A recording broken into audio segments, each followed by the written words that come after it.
On today's video, we're looking at my comic book collection. It's morphin' time!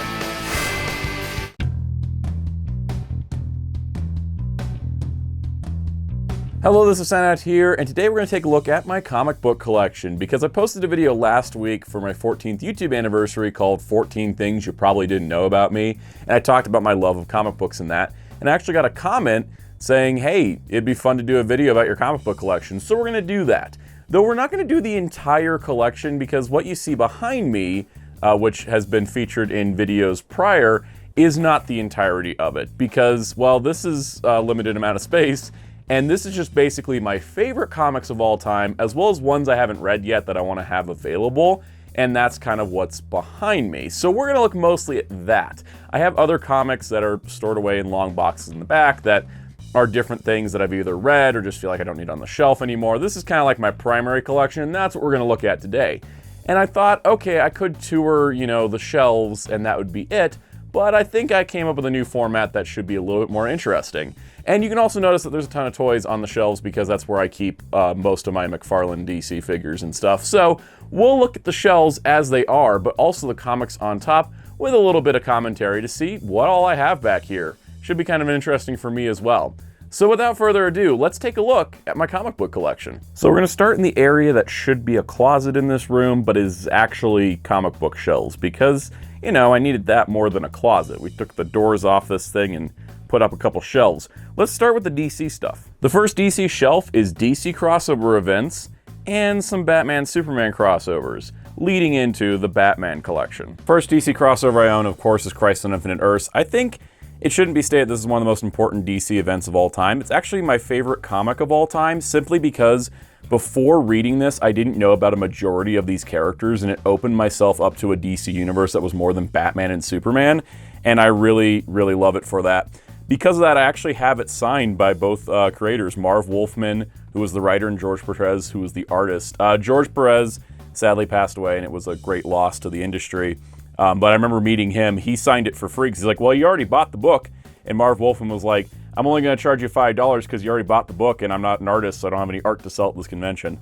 But anyways, wonderful people, just wonderful meeting them, and this is one of my prized possessions. We have History of the DC Universe, done by George Perez and Marv Wolfman. After Crisis, to explain the new history of the DC Universe. Millennium, Trust No One. It's basically Among Us, the DC event, and I hate it that I said that sentence, but basically Manhunters replace people. Invasion, which I only picked up because of the CW crossover series. 0 Hour Crisis in Time, basically fixing all the time anomalies that Crisis on Infinite Earths left behind. Day of Judgment was a event where the Spectre kind of went a little nuts. Infinite Crisis. I really don't like this book whatsoever. 52, however, the follow-up to Infinite Crisis, chronicling the year that went missing in the DC Universe, is one of the best event comics of all time. It ran weekly originally, and these 4 volumes compile the entire thing. It's fantastic, and you can pretty much just ignore Infinite Crisis. Final Crisis. I like this better than Infinite Crisis, and the bold choice to kill Batman was a pretty good one. I mean, it didn't stick, but it was bold. Flashpoint, a mid-as-heck comic book that keeps getting adapted, and I wish it would just stop. Convergence. The main miniseries is nothing remarkable. Brainiac bottles up a bunch of different universes and has them fight each other. However, there are 52 comics that tied into this, and it was the return to the pre-Flashpoint universe during a time where the New 52 was kind of draining on me. So if you can imagine returning to the old classic times of DC from different universes and different points in time was great, and I really was into the tie-ins for this event. Dark Knight's Metal, this was prequel comics to the event, chronicling these new evil Batmen. Dark Knight's Metal, I still don't quite understand what happened in this book. It was kind of a chaotic mess. Less of a mess than Death Metal, where I know the universe reset at the end or something and everything's canon or whatever. These are fun events if you don't try to put in the universe tie-ins. The DC Rebirth Deluxe Edition. This is a one-shot that I quite enjoyed because I did like the DC Rebirth era quite a bit. DC Generations, which was sort of a 2-issue version of an event that was sort of canceled. I enjoyed what we got. It was kind of cool to see all these different eras of DC line up with each other.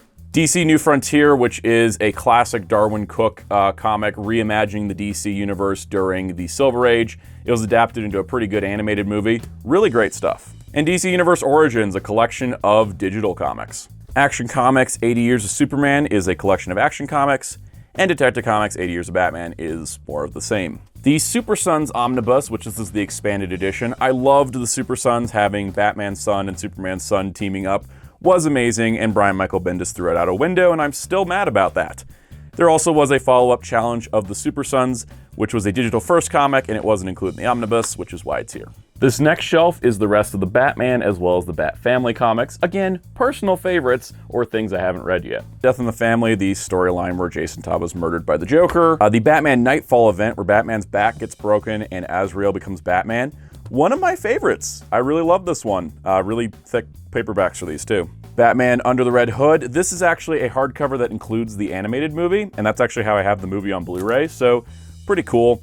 And then the volume 2 of that wasn't in that hardcover. We've got Batman and Son, the storyline introduced Damian Wayne Robin. We got Batman Return of Bruce Wayne, the storyline of how he came back after the death in Final Crisis. Starting off John Ridley's run on Batman, where he introduced Jace Fox as the new Batman. Really do like this comic, which is why I've been picking up all the hardcovers for it, despite also reading it in single issue. I really, really like this. Here is Batman Dracula Red Rain. I featured this on Month of Monsters a few months back.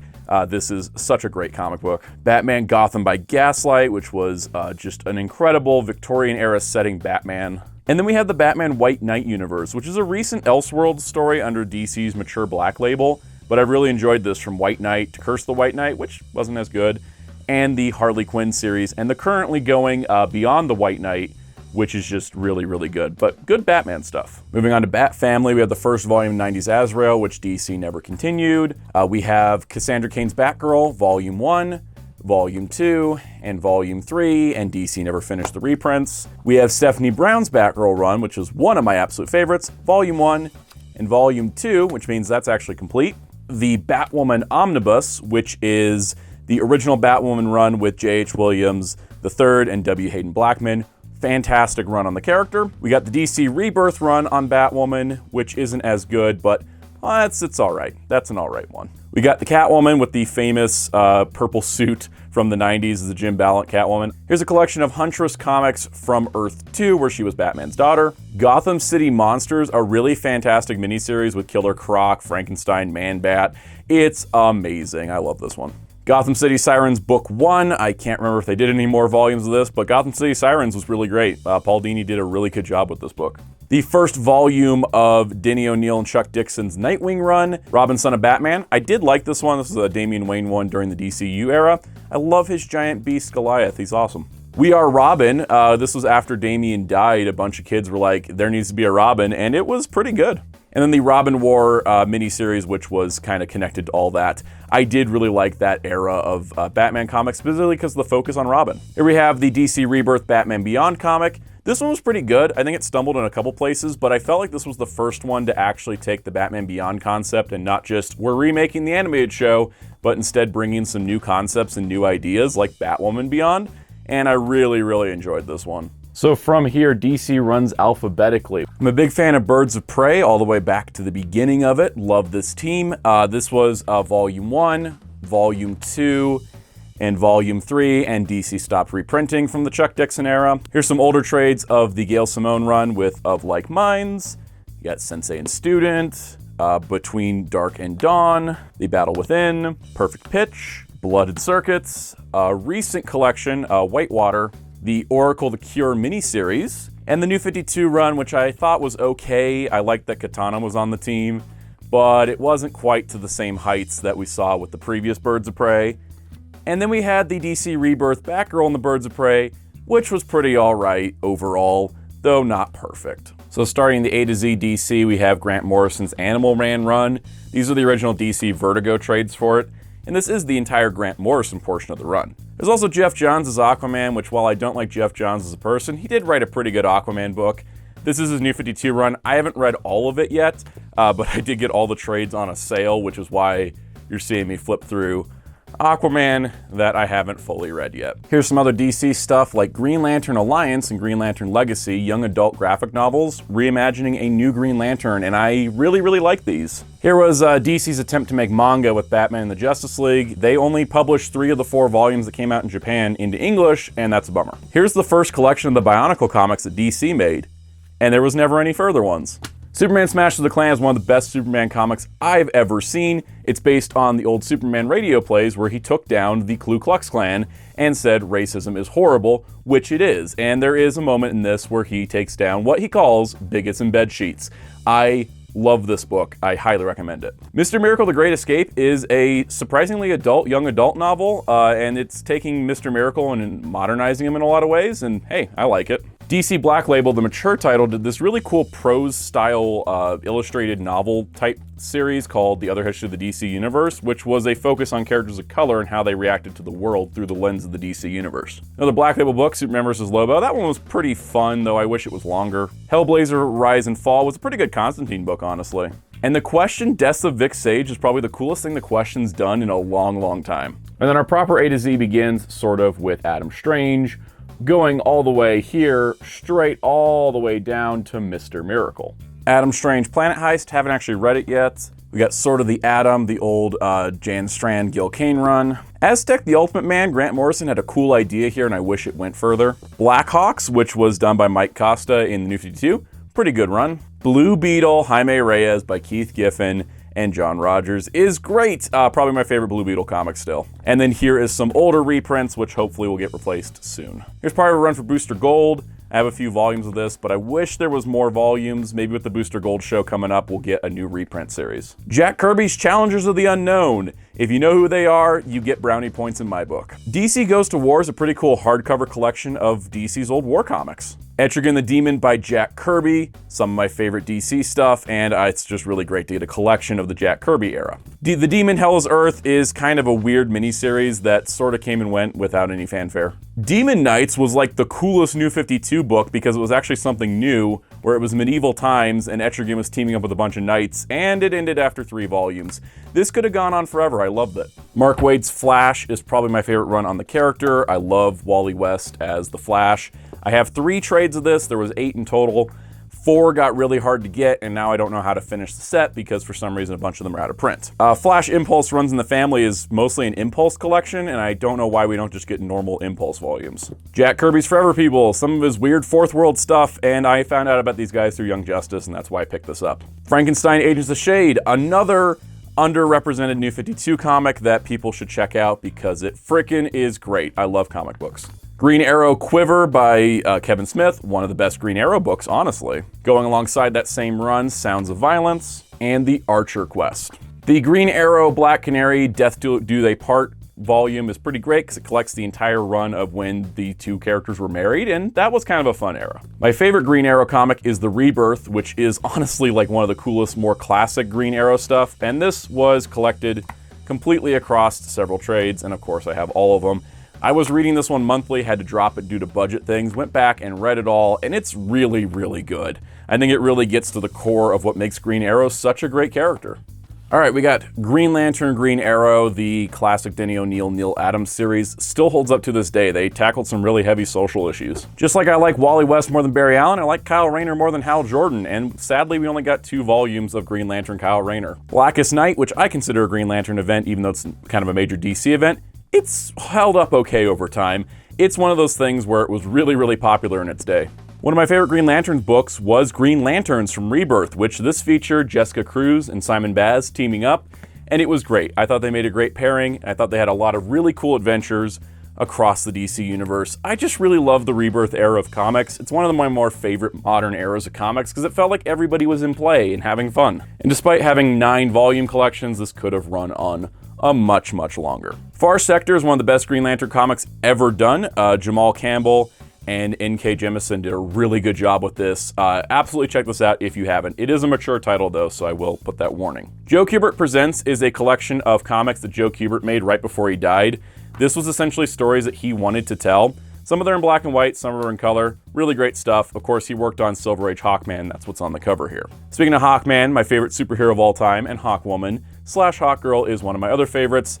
I do love this early Silver Age stuff. Here is a paperback collection, and here is the Archive Volume 2 of that era. The 90s reimagining of the Hawks with Hawkworld, it was okay. I wasn't a huge fan of Hawkworld. Once again, I don't like Jeff Johns as a person because he sucks and he's horrible, but he did write a pretty good Hawkman comic. Sadly, we only got the Jeff Johns portion reprinted in these new volumes. While I have all the single issues, it would have been nice to get the rest of it. Robert Venditti and Brian Hitch's Hawkman book from 2018 was really good and should have lasted a lot longer.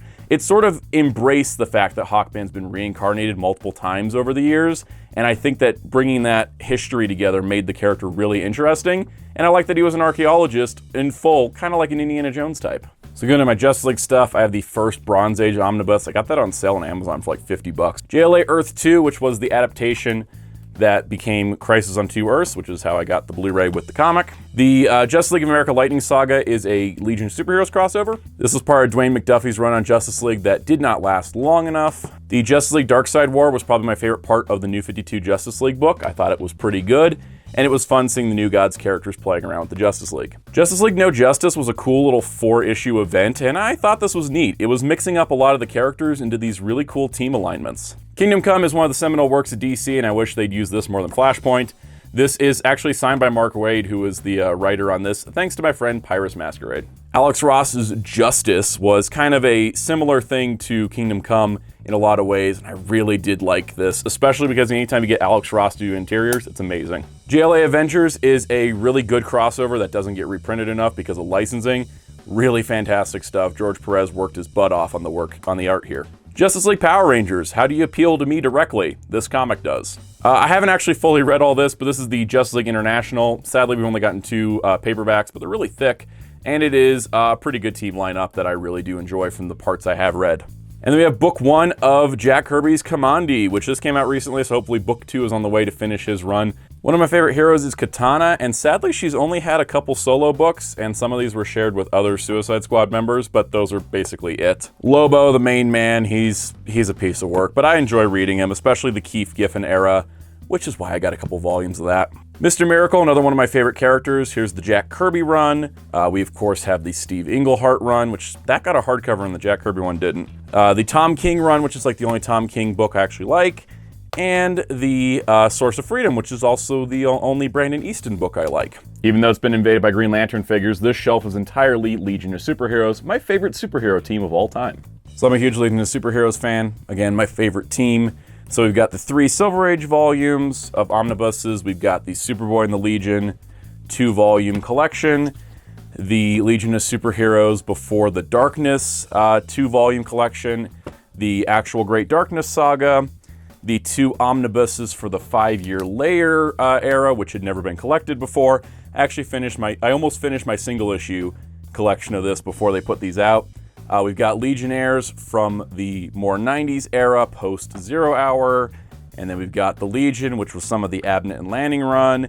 And then we've got some of the 3-boot era with that. We've got the Superman and Legion of Superheroes miniseries, the Final Crisis tie-in, the Star Trek crossover, and some of the New 52 Legion. With the rest of it I have in singles. And then over here we have things from Shazam to Stargirl to Superman to Swamp Thing to Wonder Woman. We got New Gods by Jack Kirby, which is a collection of New Gods stuff. We got the Shade miniseries that was really, really good. I love the Shade as a character. Power of Shazam, a classic graphic novel. Billy Batson and the Magic of Shazam, which deserves more love. A TV show tie-in reprint of the first Stargirl volume. A hardcover of The Death of Superman that comes with Superman Doomsday. World Without a Superman, which is the funeral portion of the Death of Superman saga. And probably my favorite Superman single comic storyline, The Return of Superman. I loved all 4 of the Superman that popped up in this era.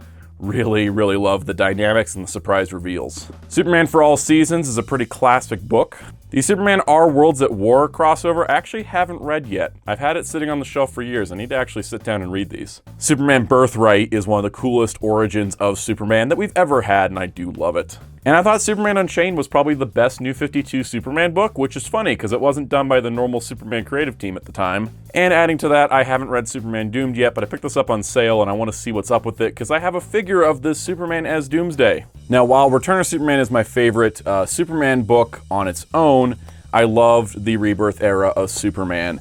It was just really nice to see Superman with a family. I love the vibe and the energy of this run and this era, and I hated what Brian Michael Bendis did to it. This was the template for the best Superman comics we've had of the modern era.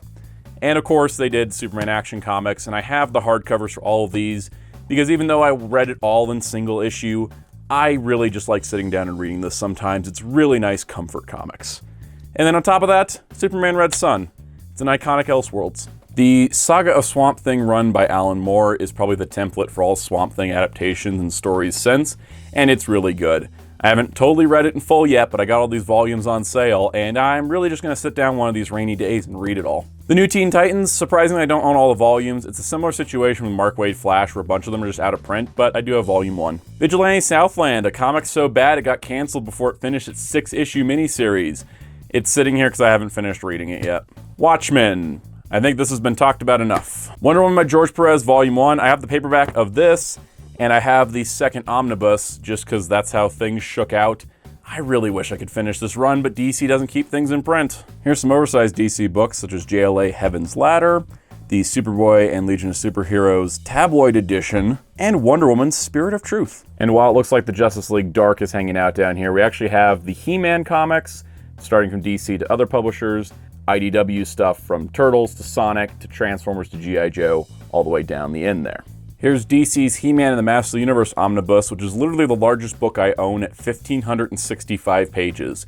It's everything DC published for He-Man, minus stuff that came later. Specifically, Injustice vs. Masters of the Universe, and He-Man Masters of the Multiverse, and have the license at Dark Horse with their Revelation and upcoming Masterverse comic. I also own 3 of the 5 volumes for Wildstorm's really bad Thundercats comic from the 2000s.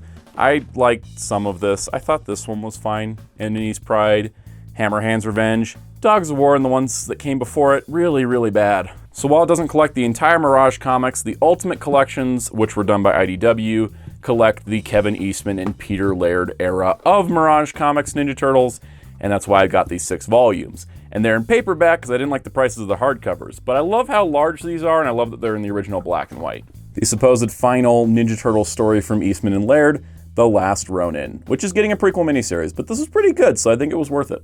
And my favorite Ninja Turtles comic is the IDW run. I have been reading it in single issue since it started with issue 1. It's on issue 136.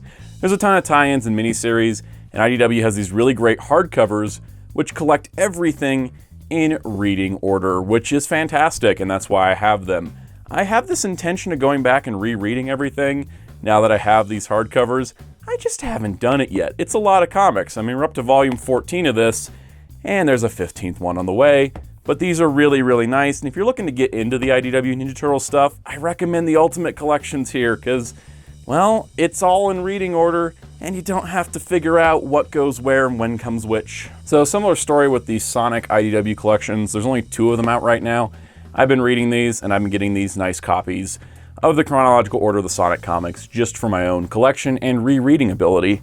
And then I also have the hardcover of the 30th anniversary special, which is pretty nice.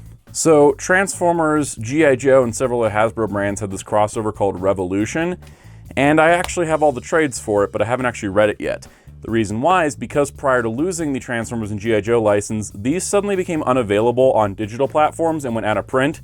And yeah, I scrambled and got pretty much everything for that era. Now, while I'm a big fan of Larry Hama's GI Joe comic, I've read most of it digitally because it's just too many volumes to own in paperback. But here's some collections that I've picked up over the years, sort of best ofs, a good collection of his run without being a full thing. If a new publisher gets the GI Joe license and wants to put out like big old compendiums of like 50 issues at a time, I would totally pick it up, but there's basically my GI Joe comics collection. So my favorite Transformers comic is not the IDW universe, but the original Marvel universe, which IDW lovingly reprinted here. And so that's what I have. I did like parts of the IDW universe. I have some of it in the back, but yeah, I pretty much am like a big fan of the Marvel run.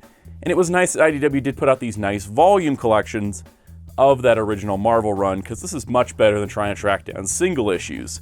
I also like that the last volume has all the bio pages from the backs of the comics, so it's all in one reference book style. I also liked IDW's continuation, Regeneration 1, which picked up where the previous book left off and brought Simon Furman back to kind of finish out his run.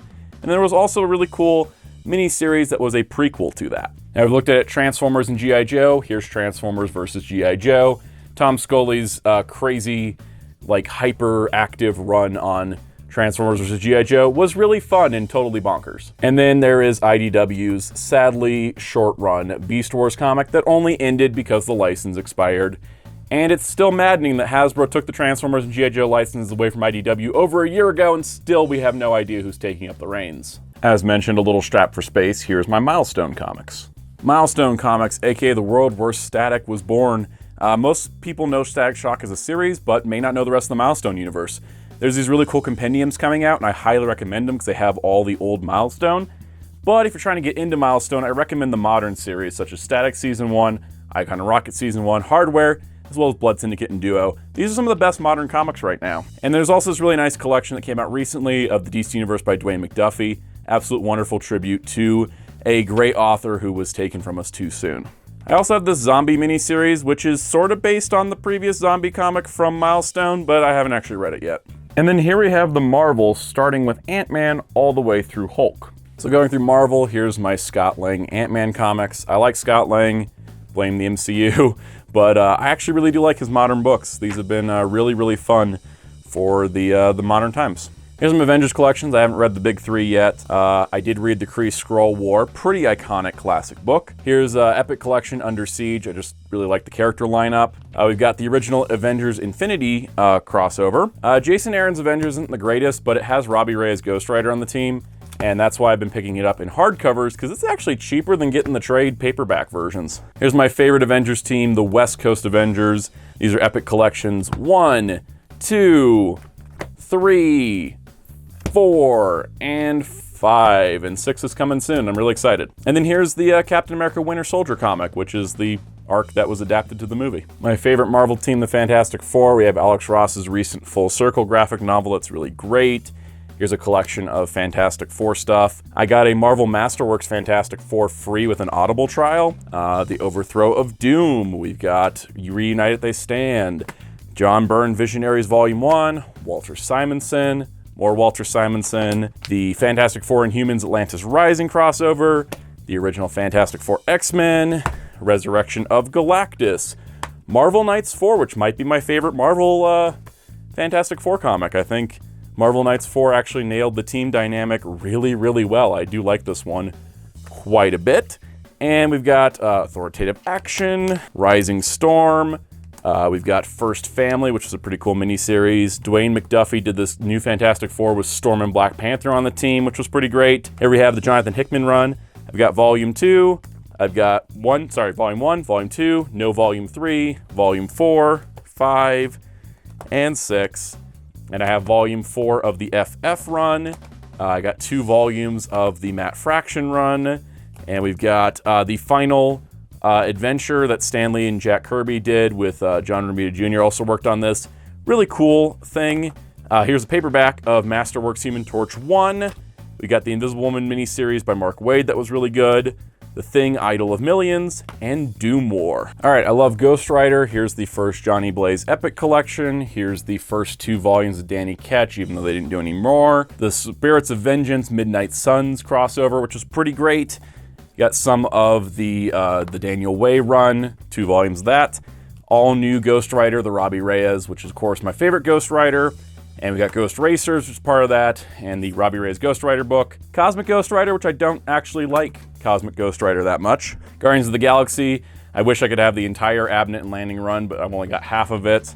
We've got a couple volumes of the Bendis run, not my favorite. We've got the Jerry Dugan run, which is pretty good from what I've heard. I haven't actually read it yet. Then we've got the Donny Cates run, which was a little dark. And then we have the Al Ewing run, which is probably my favorite of the whole team's existence. Speaking of favorites, I've become a major Hawkeye fan recently. This Epic Collection is some like pre-West Coast stuff. This is a 90s miniseries. This is the Matt Fraction run that made me a fan of the character. Complete volume here, which was tied into the TV show, but you know what? I'll take it. Here's a pretty great Hawkeye versus Deadpool miniseries. Really, really fun. I really like the character Hercules in Marvel, so here's Incredible Hercules Against the World, Incredible Hercules Secret Invasion, and then the back half of the Incredible Hercules run. We've got Prelude to Planet Hulk in hardcover, the World War Hulk hardcover, and then all the tie-ins for World War Hulk, because just like Convergence, this just really appealed to me for some reason, and I own all the tie-ins to the event, and we start getting into the Red Hulk stuff. And then the next Marvel shelf, which starts with Hulk and runs all the way through X-Men. So we've got the Fall of the Hulks, which I actually enjoyed this era of Hulk comics. I don't know if that's a controversial opinion, but I did enjoy it. And that's why I've got all these volumes for it, because yeah, I did enjoy it. And I did. I really did. Why do I have so many volumes of Hulk? Anyways, She-Hulk, Sensational She-Hulk, probably my favorite She-Hulk run. Getting nice new Epic collections is great. Here is the Charles Soule and Javier Pulido run, which is pretty good. Here's Red Hulk, more Red Hulk. Dang it, how much Red Hulk do I have? And then we get to Red She-Hulk. I don't know, Hulk's red apparently is my thing. Here we got the classic Infinity Gauntlet crossover and Infinity War, its follow-up. We got the Marvel Knights Inhumans run, which was pretty good. Iron Man Demon in a Bottle, that's a classic. Infamous Iron Man, the only Brian Michael Bendis comic I think I like. Miss Marvel No Normal, I really should own the entire run of this, it's really good. And here's some assorted volumes of Sam Alexander Nova, which are pretty good. And the current Shang-Chi run, well I should say former, it just ended, was really spectacular, and I've been picking this up in trade while reading it digitally on Marvel Unlimited. I'm a huge Silver Surfer fan thanks to the 90s cartoon, so I have one of his Masterwork volumes in paperback, and then I have a bunch of Epic collections, which I love Epic collections, if you hadn't noticed. I think it's just great getting a whole year's worth of a comic in one volume. Now for Spider-Man, this is an Avengers Campus theme park tie-in, and I have a bunch of the Dan Slott run, the Fantastic Spider-Man volume. Spider Island I thought was pretty good. I did like Big Time as well. Return to Anti-Venom, that was pretty solid. Ends of the Earth was very important in the end. We got The Lizard, I love the cover on that one. We had Dying Wish, which ended up in the result of Otto Octavius in Peter Parker's body, leading to Superior Spider-Man, which I know was problematic and didn't age super well, but I loved it, and I love that it brought Spider-Man 2099 into it. So yeah, this actually got me reading Spider-Man comics, so of course I have all the volumes here. All the volumes. The big seminal Spider-Verse crossover, which was in a nice thick paperback, and then the Spider-Man 2099 crossover, which if you haven't figured it out yet, I love 2099. Also, there was a time Spider-Man taught for the X-Men. Fun times. 2099 is my favorite Spider-Man, and these were some nice paperback volumes. They did 3, 4, 5, and then they never finished them. But they're doing omnibuses now, so I guess that's what I'm picking up next. Here's a Thor Epic Collection, War of the Gods. The Jane Foster Thor run, which got these cool volumes for that and her Valkyrie time, which I think are pretty nice. The Vision and Scarlet Witch miniseries, both of them, really nice collected volume. We've got Chris Claremont, Frank Miller, Wolverine miniseries there. A classic Wolverine volume. A Wolverine and Hercules crossover, once again appealing to two of my favorite characters. And then I got a bunch of hardcovers of the Wolverine Origins series, which I thought was pretty good. Introduced his son Daken. And I'm missing one of them, and it's the one with Deadpool, which is probably why I can't find it anywhere, because it would be popular. Death of Wolverine, An Important Moment, and Laura Kinney as Wolverine, one of my favorite runs on the character because she kicks all kinds of ass. Here's a sampling of X-Men with Volume 1 of the Marvel Masterworks, Volume 2. Both of them are paperbacks. We've got Giant Size X-Men by Chris Claremont. We've got the Phoenix Saga, which I got signed by Chris Claremont because he was signing stuff at a convention. The Dark Phoenix Saga, which I also got signed because I like the Phoenix Saga more, honestly, though. Phoenix Rising, one of those follow-up Phoenix things. Inferno, which I need to read. I haven't actually read that yet. Mutant Genesis, which is the first Chris Claremont Jim Lee volume. And we got some other stuff like Robert Kirkman's Jubilee miniseries, which I haven't read yet. One of the volumes of the Nightcrawlers solo. This really good Storm comic that did not need this dude's name taking up more space than her. We got the Deadpool 2099 miniseries, Deadpool Classic Volume 10, Deadpool Classic Volume 9. I think that's the Gail Simone stuff. X-Men Red, probably my favorite modern X-Men book for X-Men.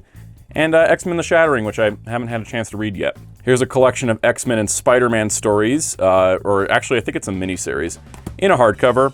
And then we've got Marvel Generations, which featured pretty much all the legacy characters teaming up with their original counterparts in fun time travel stories. And a collection of Marvel Weddings, which, like most of these, didn't stick. And then down here we have my Marvel Omnibuses, and then all of the Hellboy universe books. So we have the Doctor Doom Book of Doom Omnibus, which is just a big old thick collection of Doctor Doom stories. The Dan Slott She-Hulk run Omnibus, which I missed out on a couple years ago and finally got this year. The X-Men Days of Future Past Omnibus, which I did get signed by Chris Claremont, which is pretty great. We've got the House of X, Powers of X, the X of Swords, the Inferno, which should have been called Inferno of X, and the X Lives and X Deaths of Wolverine as companion pieces to the trades I've been collecting of the modern X-Men. And those trades are the not specific to each title collection. I have a bunch of these. Basically, it's like 5 or 6 issues from the current X-Men books, and sometimes we get Marauders, sometimes we get X-Men. You know, it's kind of a, here's the reading order for this entire era of X-Men, and I got a bunch of these, they're just on a different shelf. All right, Mike Mignola's Hellboy Universe. I have my DC Universe by Mike Mignola volume, hanging out with those. Here's Abe Sapien, Dark and Terrible Volume 1 and Volume 2. The paperback version of The Drowning's coming soon, so I'll complete that set. We have a BPRD collection for the 1946, 47, 48 miniseries. We've got the Hellboy in the BPRD, 52 through 54, and I have a paperback of 56 because they haven't done the other years in a hardcover yet. The BPRD Plague of Frogs, which was the first solo BPRD stuff after Hellboy's main comics run. This is some pretty good stuff, and they have these nice collections. These are getting reprinted as the BPRD Omnibus, volumes 1 through whatever, but I have them in their original collections. There's the Hell on Earth cycle. I guess I should say the BPRD stuff is great because it's the Bureau of Paranormal Research and Development, and they go through all kinds of different adventures with demons and vampires and werewolves and monsters and all kinds of stuff, and you can't go wrong with some good BPRD. Of course, Hellboy is part of the universe, the starter of it. The Silver Lantern Club and the Bones of Giants came out recently. There also is these complete short stories volumes that collect pretty much all the like one-off Hellboy stuff. And then the main Hellboy series where he's facing off against Rasputin. This is the second one, which had a bunch of other stuff. The Wild Hunt, which was the basis of the 2019 Hellboy movie. And Hellboy in Hell, where he was actually in hell. Of course, the Hellboy universe expands beyond that. This is a collection of miniseries. This one's got Rasputin, The Voice of the Dragon, Sledgehammer 44, and The Visitor, Why and How He Stayed, which is just some more kind of crazy randomness. Lobster Johnson is a pulp-like superhero from the 30s whose only goal in life is to hunt Nazis, and until there are no more Nazis, his spirit can never rest. And frickin' love Lobster Johnson. He's probably my favorite Hellboy universe character. He's amazing. We've also got Witchfinder. Witchfinder is, of course, a guy that works with paranormal stuff. Sir Edward Grey, 2-volume collection there. And to round it all off, because Mike Mignola just loves putting everything he loves into comics, the Amazing Screw-On Head, the robot spy operative of Abraham Lincoln. And I'm not even kidding about the Abraham Lincoln part, like he's right there. Anyways, Mike Mignola makes such creative stuff, and if you've never checked out anything from the Hellboy universe, I recommend just picking up something that seems interesting to you. And then down here we have box sets that can stand on their own because they're sturdy enough. We got this Ghost in the Shell hardcover box set. It's technically manga, but it's, you know, comic book sized. Here is the Kickstarter edition of the Pacific Rim Omnibus, which contains all of the tie-in comics for the Pacific Rim franchise in one condensed volume. Which I almost forgot the back slipcover has a kaiju on it. This is pretty cool, and there's a MonsterVerse one coming up. Here's a Wonder Woman 75th Anniversary volume, which contains the New 52 Volume 1 Blood, the Gail Simone first volume The Circle, the Greg Rucka Down to Earth volume, and the first volume of George Perez's run with Gods and Monsters, and I have a Wonder Woman poster I added to this, but it's a pretty neat box set overall. And then here is the Scott Pilgrim vs. the World color box set. This is a complete all-in-one. Here is the 3 color volumes of Brian Lee O'Malley's Scott Pilgrim versus the World, which ended up resulting in the movie. And this is the color edition of it, and it's really nice to have. And then down here we have Boom Studios, a little Marvel, but we'll talk about that, as well as some Udon. So let's talk about some indies things with Boom Comics' Rocko's Modern Life and Rocko's Modern Afterlife. Rocko's Modern Life is like the one Nick show I actually really love, so of course I have the comics for it. Speaking of things I really love, Boom Studios collected their Bill and Ted comics into this nice omnibus collection right in time for Face the Music, as well as a reprint of the original Marvel comic, which was really great by Evan Dorkin. And then Dark Horse did a Bill and Ted Are Doom, which is an official prequel to Face the Music. I keep these next to the Power Rangers. It's Marvel's The Rise of Ultraman and The Trials of Ultraman, the first 2 miniseries. Look forward to the Mystery of Ultra 7 trade. I had these in singles. I bought the trades, sold the singles. just kind of how I do things. Of course, I have a lot of Boom Studios Power Rangers comics, including the 2017 movie sequel, the Soul of the Dragon, the Psychopath, Sins of the Future, and the Pink miniseries. These are things that I don't have in hardcover because I haven't made it yet, and things that didn't work in singles with those. And then I just have this Pink collection because I found it on sale. Of course, I do have the deluxe edition hardcovers for Go-Go Power Rangers Volume 1. We got Mighty Morphin Power Rangers Year 1, Mighty Morphin Power Rangers Year 2, Shattered Grid, Beyond the Grid, Necessary Evil Part 1, and Necessary Evil Part 2. There is more of these on the way, and I can't wait because I prefer having my comics in big old hardcovers for ones I really, really like Boom Studios Power Rangers. I'm a huge Darkstalkers fan, so of course I have the hardcovers of Udon's Darkstalkers miniseries, as well as Street Fighter vs. Darkstalkers, and hopefully this Morrigan one-shot and the upcoming Felicia one will get a similar collection at some point. Here's a throwback, the Saban Powerhouse magazine of Simple Simon Says and Into the Fire. These had collections of comics based on Saban shows, including Pizza Cats, Masked Rider, and of course Power Rangers. And then these are the only two I know of in existence. If anyone knows any more, let me know. And then here's another small shelf, which is all Image, except for the Spider-Man by Todd McFarlane, because I should keep that with the Spawn. So for our Spawn section, the Spider-Man by Todd McFarlane collection just kind of thematically fits with the Spawn compendiums. These are 50 issues each, so that's 1 through 50, 51 to 100, 101 to 150, 151 to 200. I have not read all of these yet. So a little while back, this one-shot for Invincible that was pretty much really prior to the animated series, kind of like an early announcement thing. I got this from my dad, who picked it up for me, and I read it, and I was like, wow, I really like this. And so I ended up going in on the 3 compendiums, collecting all 146 issues. Invincible is pretty great. It's one of the best well-known indie comics. Here's a couple tie-ins of Guardian the Globe that are getting their own compendium with the other side stuff later. Invincible's great if you haven't read it, but it's sad and depressing at the same time. So I hope you enjoyed that tour of part of my comic collection. If you want to see more of the comic collection, let me know in the comments down below. Hit the like button, hit subscribe, and the notification bell. That tells me you enjoyed the video, and I'll make more like this. I mostly talk about toys and Blu-rays on the channel, so anytime I can talk about comics is always welcome. I just want to know if there's an audience for it. So I hope you did enjoy this, and let me know if you want to see more. On that note, you can find me live here on this YouTube channel Mondays at 5 p.m. Eastern. You can also follow me on Twitter, Instagram, and TikTok at Soundout12. You can check out my awesome graphic designer on Twitter at DarkClaw643, and you can check out Hero Club at hero-club.com for comic news and more. And until next time, this is Soundout saying goodbye.